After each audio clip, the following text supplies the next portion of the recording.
We're going to do this morning a little differently today.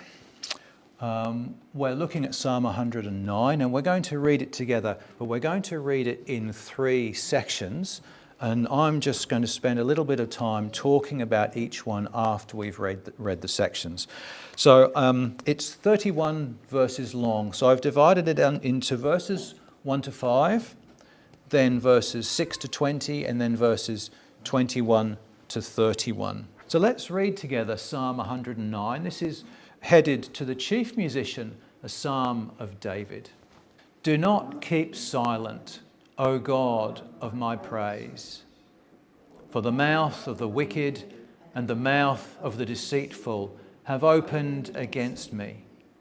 They have spoken against me with a lying tongue. They have also surrounded me with words of hatred and fought against me without a cause. In return for my love, they are my accusers, but I give myself to prayer. Thus they have rewarded me evil for good and hatred for my love. We've chosen these psalms because they are what are known as Messianic Psalms. They are said in some way to refer to the life of the Lord. And I wonder what those words remind you of.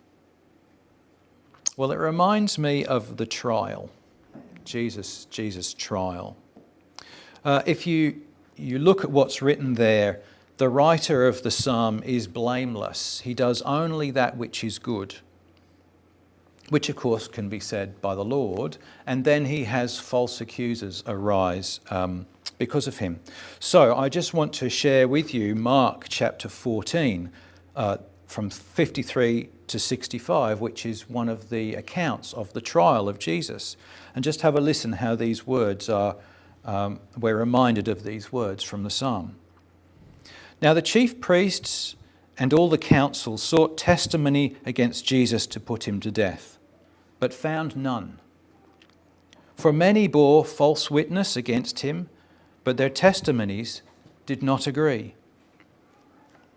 Then some rose up and bore false witness against him, saying, We heard him say, I will destroy this temple made with hands, and within 3 days I will build another made without hands. But not even then did their testimony agree. And the high priest stood up in the midst and asked Jesus, saying, Do you answer nothing? What is it these men testify against you? But he kept silent and answered nothing. Again the high priest asked him, saying to him, Are you the Christ, the Son of the Blessed? Jesus said, I am. And you will see the Son of Man sitting at the right hand of the power and coming with the clouds of heaven. Then the high priest tore his clothes and said, What further need do we have of witnesses? You have heard the blasphemy. What do you think? And they all condemned him to be deserving of death. So there we can see the life of the Lord reflected in the first part of this psalm. Now we're going to go on and read this middle section, longer section, verses 6 to 20. Set a wicked man over him, and let an accuser stand at his right hand. When he is judged, let him be found guilty, and let his prayer become sin. Let his days be few, and let another take his office.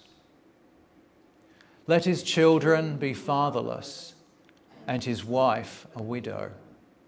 Let his children continually be vagabonds and beg. Let them seek their bread also from their desolate places.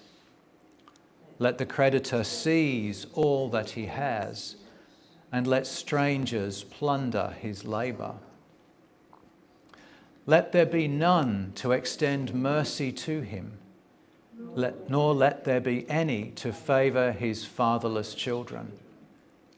Let his posterity be cut off, and in the generation following, let their name be blotted out.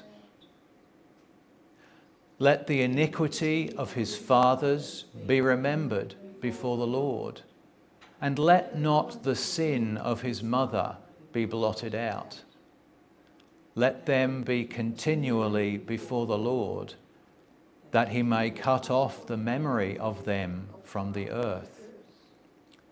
Because he did not remember to show mercy, but persecuted the poor and needy man, that he might even slay the broken in heart.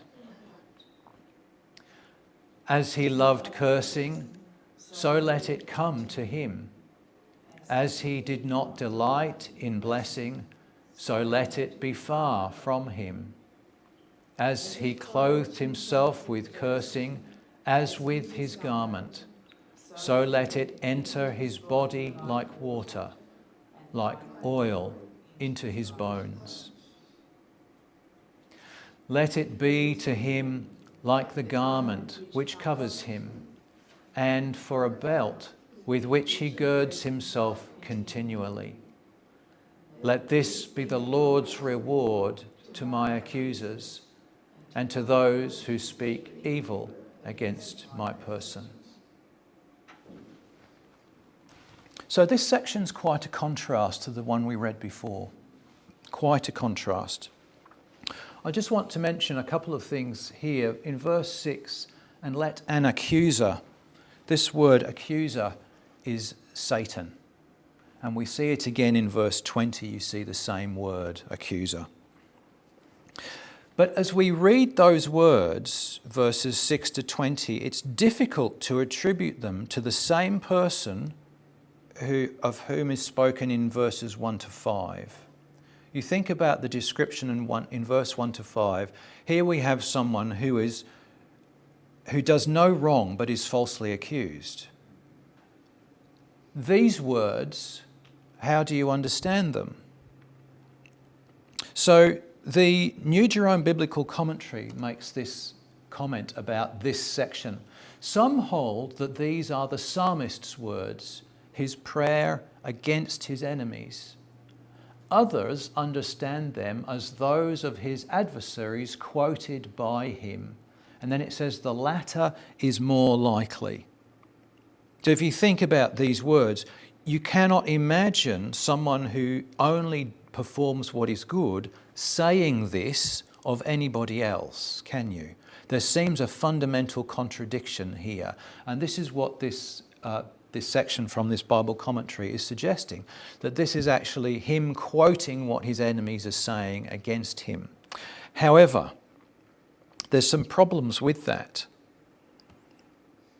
One is that this section, verse 8, is quoted in the book of Acts when the disciples, or the apostles as they then are, replace Judas with another person, because Judas, of course, has committed suicide at Jesus' trial. He is replaced, and they use this verse as justification for that replacement. So then how can this be quoting the Lord's enemies? And then verse 20, it says, let this be the Lord's reward to my accusers, and to those who speak evil against my person. These words are most definitely said by the person who stands accused, the person who has done no evil. So we have this contradiction here. And we have to come to some understanding of why this contradiction exists. As I read this, and perhaps if you have a look at these few verses, one of the words that stands out to me in the English translation is the word let. I wonder if you notice how many times the word let occurs in those few verses. Almost every verse has this word let in it. And I became quite fascinated with it. What does this mean, this continuous use of the word let? Now, it doesn't always translate the same word. It's been used as an English device. But it does translate the same word in a number of places. And it's this Hebrew word. Now the word means to be, become, come to pass, exist, happen, or the last one is interesting, to fall out. That's kind of a sense of manifestation, I think, that something falls out of someone's character, if you like. One of the concordances writes this: the Hebrew verb haya is a fundamental term in the Old Testament, often translated as to be or to become. It conveys the idea of existence, occurrence, or coming into being. The verb is pivotal in expressing states of being and the unfolding of events. It is frequently used in the context of God's self-revelation, as seen in the divine name, I am. So this word is the root of that name, I am. You remember the story of Moses at the burning bush. And then, of course, Jesus uses the same terms, I am, in the Gospel of John so many times. We also see the word used in the creation story. So, for example, let there be light. This is a manifestation of something coming about. But we even see it in the creation story even earlier than this. Because in verse 2 it says, the earth was without form. There's a sense of a manifestation there of something that is deep within. And look, it reminded me of something that Swedenborg writes. He uses two words, and in some of the older translations of Swedenborg's work, you find these words, esse and existere. I wonder if anybody's read those and are familiar with those. One is being, and the other one is manifestation. Being and manifestation. And I've chosen an old translation of Swedenborg's True Christian Religion just to show you here. So TCR paragraph 21. The divine esse is at once esse or being in itself and existere or manifestation in itself. Jehovah God is esse in itself because he is the I am, the only and the first, from eternity to eternity, the source of everything that is, without whom it could not be. In this way, and not otherwise, he is the beginning and the end, the first and the last, the Alpha and the Omega. Okay, and what I want you to hold on to is the idea of being and manifestation, that these two come together. That as you are at your heart, so you manifest. So verses such as this, verse 17, as he loved cursing, so let it come to him. As he did not delight in blessing, so let it be far from him. This expresses a deep spiritual truth about us. That as we are at our very heart, so we manifest. And it's a very important principle for us to hang on to. If you remember a few weeks ago, we talked about fleeing from good or fleeing from evil when we spoke about the Beatitudes. And I quoted this: as a person has fled habitually from good during his lifetime, so in the next life he flees from it, and therefore from heaven and the Lord, for the Lord cannot be present except within what is good. And then I'll share another one with you here. Anyone in the spiritual world who does good to another with all his heart receives good in like measure. And therefore one who does evil to another with all his heart receives evil in like measure. For good done with all one's heart carries its own reward together with it, and evil done with all one's heart carries its own punishment together with it. So it is that heaven is the reward for good people and hell the punishment for evil ones. So I would say these words that we've read from the psalm reflect an important spiritual truth that we all face. The last section of the psalm, let's read together. But you, O God the Lord, deal with me for your name's sake. Because your mercy is good, deliver me. For I am poor and needy, and my heart is wounded within me. I am gone like a shadow when it lengthens. I am shaken off like a locust. My knees are weak through fasting, and my flesh is feeble from lack of fatness. I also have become a reproach to them. When they look at me, they shake their heads. Help me, O Lord my God. O save me according to your mercy, that they may know that this is your hand, that you, Lord, have done it.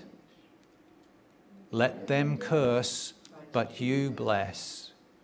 When they arise, let them be ashamed, but let your servant rejoice. Let my accusers be clothed with shame, and let them cover themselves with their own disgrace as with a mantle. I will greatly praise the Lord with my mouth. Yes, I will praise him among the multitude. For he shall stand at the right hand of the poor, to save him from those who condemn him. In a different commentary on this psalm, Matthew Henry writes, "If God bless us, we need not care who curses us. For how can they curse whom God has not cursed, nay, whom God has blessed?" So I said verses 6 to 20 speak about an important spiritual truth. As we are in our being, so we manifest. And this is a principle that we all face. None of us escape this principle. But what we have to understand is it is not God who judges us. God always seeks to draw us towards what is good, to draw us towards heaven, to pull us away from harm. But these verses, these last 10 verses, speak about the Lord's salvation. And it's his restoration of the balance that allows us to be able to find heaven once more.